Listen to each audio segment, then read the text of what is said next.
திருச்சிற்றம்பலம். மாணிக்கவாசகருடைய திருப்பள்ளி எழுச்சி 7ஆம் பாடல்.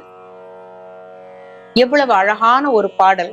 அது பழச்சுவையன அமுதன அரிதற்கு அரிதன எளிதன அமரரும் அறியார், இது அவன் திருவுரு இவன் அவன் எனவே எங்களை ஆண்டு கொண்டு இங்கெழுந்தருளும் மதுவளர் பொழில் திரு உத்தர கோச மங்கையுள்ளாய் திரு பெருந்துறை மன்னா, இங்கெமை பணி கொள்ளும் ஆறது கேட்போம் எம்பெருமான் பள்ளி எழுந்தருளாயே.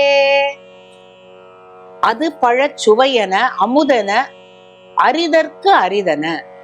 இந்த பழத்தோட சுவை ரொம்ப நல்லா இருக்கும் அப்படின்னு யாரான உங்கள்கிட்ட சொன்னா உங்களுக்கு புரியுமா?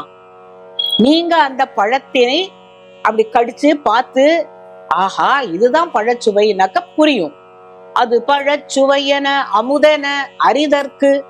புரிஞ்சுக்காதவங்கள்ட்ட போய் நீ அவன் அப்படியே அமுதன், இனிப்பானவன், தேன போனவன் அப்படியெல்லாம் நீ சொன்னேனாக்க ஒண்ணும் நடக்காது. தேன் போன்றவன் அப்படிங்கிற வார்த்தைக்கு நமக்கு அதை சுவைத்தால் தானே தேனோட சுவை என்னன்னு தெரியும். அது பழச்சுவையன அமுதன அரிதற்கு அரிதன எளிதன. யாருக்கு புரியாதோ அவங்களுக்கு அது ரொம்ப கஷ்டம். எளிது யாருக்கு? நமக்கெல்லாம். அமரரும் அறியார், தேவர்களும் உன்னை பத்தி தெரிஞ்சுக்கவே முடியாதப்பா. இது அவன் திருவுரு இவன் அவன் எனவே எங்களுக்கு தெரியும். இந்த கோவில்ல இருக்கிறானே, தில்லையில ஆடுகிறானே, அங்கே அமர்ந்து அருள்கிறானே, அந்த ஈசன் யாருங்கிறது எங்களுக்கு தெரியும். இது அவன் திருவுரு இவன் அவன் எனவே எங்களையும் ஆண்டு கொண்டு இங்கு எழுந்து அருளும். அப்பேற்பட்ட மதுவளர், அந்த மதுவளர் அப்படின்னாக்க தேன் ததும்பி வழிகின்ற மலர்களை உடைய உத்தரகோச மங்கை, அதோட பேரு. அந்த ஊர் திருப்பெருந்துறைக்கு திரு உத்தரகோச மங்கைன்னு பேரு. உத்தரகோச மங்கை இந்த பெருந்துறை மன்னா எதை எமை பணிகொள்ளும் ஆறது கேட்போம் அப்படின்னா,